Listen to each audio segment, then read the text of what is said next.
This is a CBS News special report. I'm James Brown at CBS News headquarters in New York.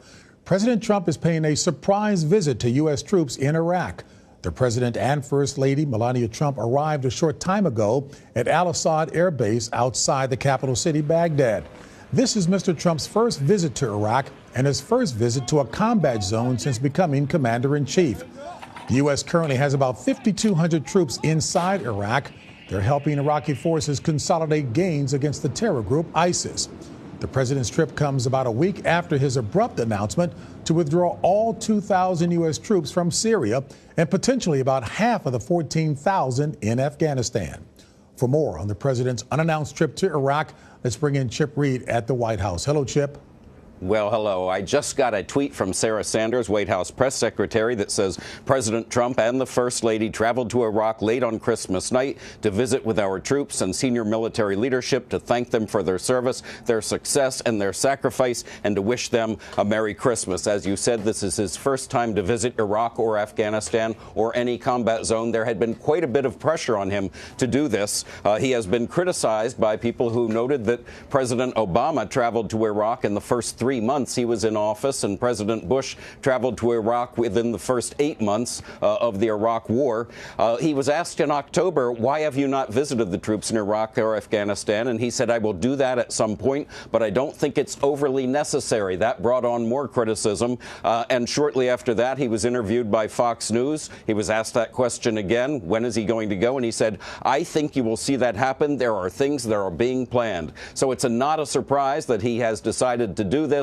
But the timing was a mystery until now. He is now on the ground at Al-Assad Air Base in Iraq with the First Lady. James? All right, Chip, thank you so very much. And folks, we now turn to David Martin at the Pentagon. David? Well, Iraq, of course, is the place where the commanders of the operation in Syria are located, and the president has decided to pull 2,000 troops, all 2,000 troops, out of Syria. So I expect one of the things that will happen while he is in Iraq is that he will get a briefing from the local commanders on the plans for a withdrawal. He originally said this would be a complete and immediate withdrawal. Now he has changed that to it will be a slow and deliberate withdrawal. And I think that probably more accurately reflects the conditions on the ground, because as recently as over Christmas, there has been some pretty intense fighting against ISIS and by U.S.-backed forces in Syria.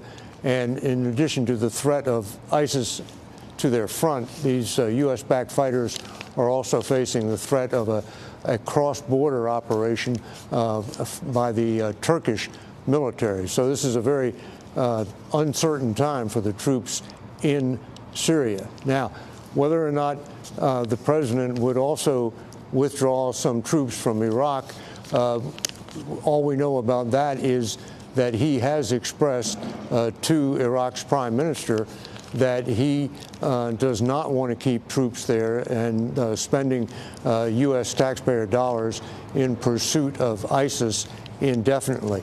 However, I have seen over here at the Pentagon no indication yet of any decision to pull troops out of Iraq. David Martin at the Pentagon. David, thank you so very much. We're going to check back in now. We understand that the president is speaking. Let's check back at the White House with Chip Reid. Well, James, I understand people are telling me that the president is speaking, and he, moments ago, I don't have the exact wording, but said or suggested that he has no immediate plans to remove those troops from Iraq. As David mentioned earlier, or you may have mentioned, there are about 5,200 of them in Iraq now. You know, a lot of people think that Barack Obama pulled all the troops out of Iraq. Not so. There's still about 5,000 or 5,200 there.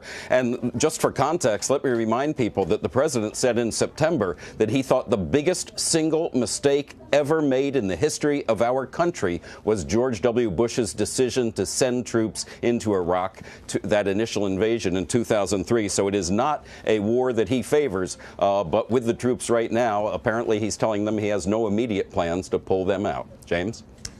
Chip Reid at the White House and, of course, David Martin at the Pentagon. Thank you both for those reports. Again, the headline of the hour: President Trump and First Lady Melania Trump make a surprise visit to troops in Iraq.